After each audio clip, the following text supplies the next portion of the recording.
Daddy మీరనేది? నేను 100 సార్లు గుడి చుట్టూ పొర్ల దండాలు పెట్టాలా? నా వల్ల కాదు. అలా అనకమ్మా. విష్ణు చాలా సెంటిమెంటల్ గా చెప్పాడు. నీకు పుట్టే పిల్లలు ప్రాణం లేకుండా పుడితే నేను భరించలేనమ్మా. నా మాట మీద గౌరవం ఉంచి ఇంకేం మాట్లాడకమ్మా. నేను చెప్పినట్టు చెయ్యి. Good girl.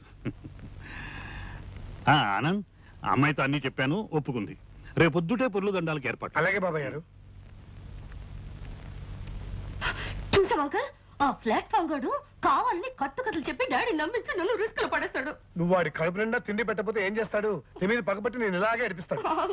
అడ్జస్ట్ అయిపోమ్మా. నువ్వు కాసేపు కళ్ళు మూసుకుని రోడ్డు రోలర్ లాగా 4 సార్లు పొల్లు. నీకు పుణ్యము తగ్గుతుంది. మనం ఆడే నాటకం కూడా బయటపడతాం.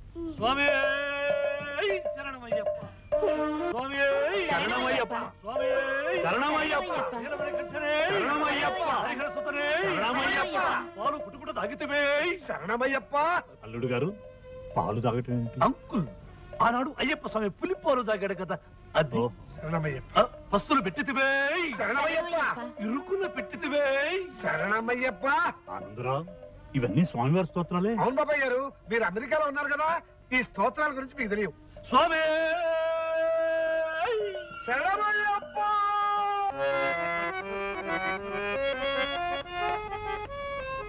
ఒరే ఆనంద్, ఈ గదిలోకి వచ్చినప్పుడల్లా గతం అంతా గుర్తుకొస్తుంది. ఏది ఒక మంచి కీర్తన పాడి మళ్ళీ అలాంటి తీయని అనుభూతి కలిగించరా?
నగరాజధర నీరు పరివారులెల్లా, నగరాజధర నీరు పరివారులెల్లా,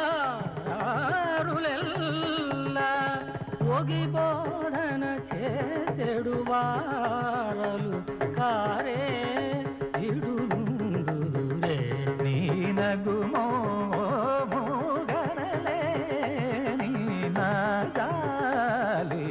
తెలిసి నను ప్రోవగరాధ శ్రీ రఘువరని నగుమో గణలేని నజాలి తెలిసి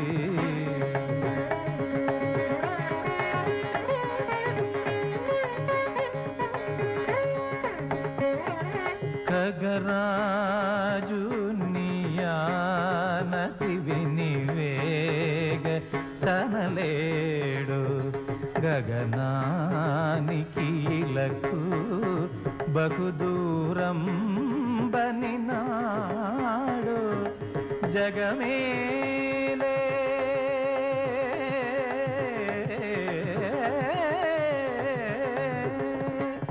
జగమేలే పరమాత్మ ఎవరితో మొరలిడుదు వగజూపకు తాళను నన్నేలు కోరా త్యాగరాజనుదని నగుమోముగనలేని నా జాలి తెలిసి నన్ను శ్రీ రఘువర నగుమో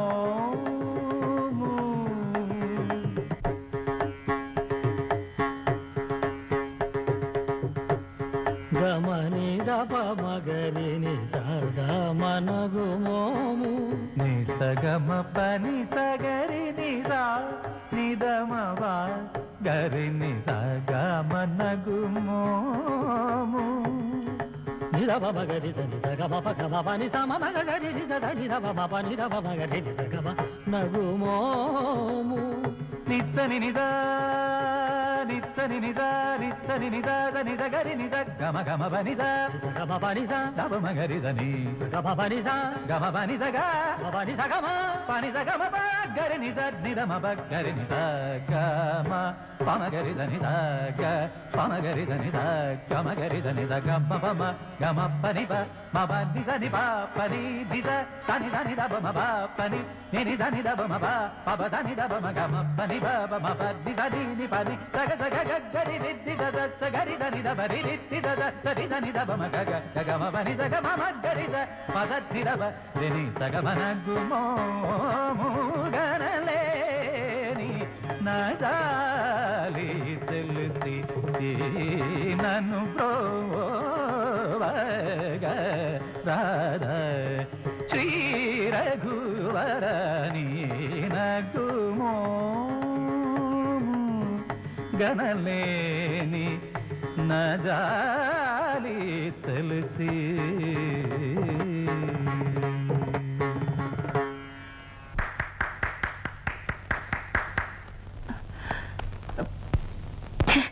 చెయ్యంత దుమ్ము.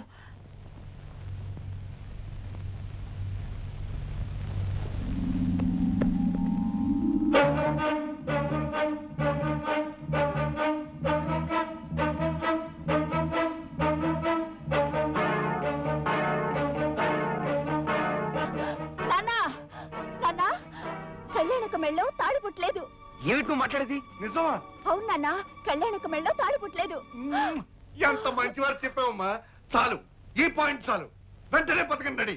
ఈ విషయం అన్నయ్యకి చెప్పి ఆ విష్ణు గారు ఆట కట్టి అన్నయ్య అన్నయ్య అన్నయ్య ఒరే సోములు, అన్నయ్య ఎక్కడరా? అయ్యగారు ఇంట్లో లేరు బాబు. అన్నయ్య అన్నయ్య అన్నయ్య ఎక్కడరా? మరి కొండకెళ్ళడానికి గుండు కొట్టించని డబ్బులు ఇస్తారా? ఆస్తి మంది అవ్వాలే కానీ నిన్ను అన్ని కొండలకి తీసుకెళ్లి గుండు మీద గుండు కొట్టిస్తారు వేదవా. చెప్పక్కడికి వెళ్ళారు. పొద్దున్నే లేచండి, వాళ్ళకి ఇంకెళ్ళారండి. నువ్వు అటువైపు వెళ్ళు, నేను ఇటువైపు వెళ్తాను. అన్నయ్య ఎక్కడ కనిపించినా సరే కళ్యాణి మెడలో తాలిపొట్టు లేదు, ఇదంతా దొంగ నాటకం అని చెప్పే. నేనండి. నువ్వు అటువైపు వెళ్ళు.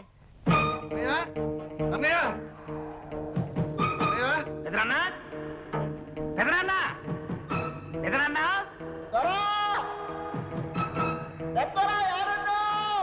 అన్నయ్య అన్నయ్య ఎదురన్నా ఎదురన్నా అన్నయ్య అన్నయ్య దొరా చెప్తారా ఏడున్నావు దొరా? అన్నయ్య నిజం బయటపడిపోయింది. కళ్యాణికి పెళ్లి కాలేదు. ఆ వచ్చిన వాడు ఎవడో సెటిల్మెంట్ దొంగ వెళ్ళిపోయి ఉంటాడు. వాళ్ళు ఆడుతున్నది నాటకం అన్నయ్య. ఏమిట్రా నీ పిచ్చివాగుడు? ఇది పిచ్చివాగుడు కాదన్నయ్య, కళ్యాణి మెడలో తాలిబొట్టు లేదు. కావాలంటే నువ్వే స్వయంగా వెళ్ళి చూడు. దొరా చెప్తారా ఏడున్నావు దొరా? విష్ణుబాబు, నువ్వు దొంగబాబు అన్న విషయం తెలిసిపోయింది. కళ్యాణమ్మ మెళ్ళో తాలిబొట్టలేదన్న విషయం ఇంట్లో వాళ్ళందరికీ తెలిసిపోయింది. ఈ విషయం పెద్దయ్య గారికి చెప్పడానికి వెళ్తున్నాను. నువ్వు వెంటనే ఊరు వెళ్ళిపోవచ్చు.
అంకుల్, కురుక్షేత్రం డ్రామాలో పడక సీన్లో శ్రీకృష్ణుడు ఎలా పడుకుంటాడు చూపించమంది. చూపిస్తున్నాను. ఎలా ఉంది పొజిషన్ అంకుల్?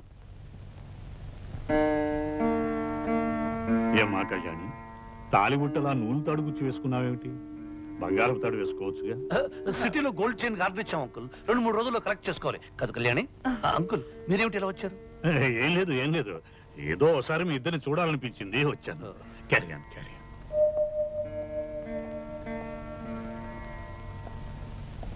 నిజమేమిటో ఇప్పుడు అర్థమైందా అన్నయ్య? అర్థమైందిరా. లేనిపోని కల్పించి కాపురాలు కూరదోసే బుద్ధి మీకు ఇంకా పోలేదని అర్థమైంది. నువ్వు సరిగ్గా చూసా. మీ తండ్రి కొడుకులు ఇద్దరు ఏదైనా పిచ్చాసుపత్రిలో విన్నారుగా, వెళ్ళి చారండి.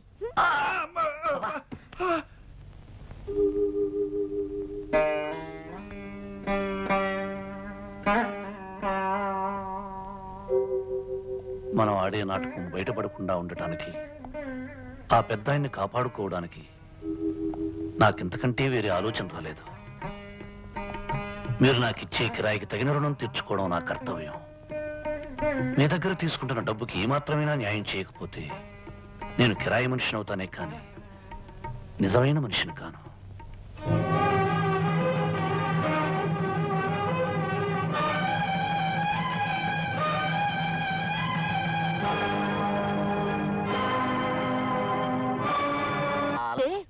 ఏమవుతుందో తెలుసా? ఏమవుతుంది? ఏమవుతుందా? ముసుగేసుకుని అన్నం తింటాను కూడా నోరుండదు, నోట్లో చెయ్యి ఉండదు, తలకాయ ఉండదు. నోరు మియ్యరా. పరిస్థితి అంతవరకు రాకుండా మంచి పథకం వేస్తాను.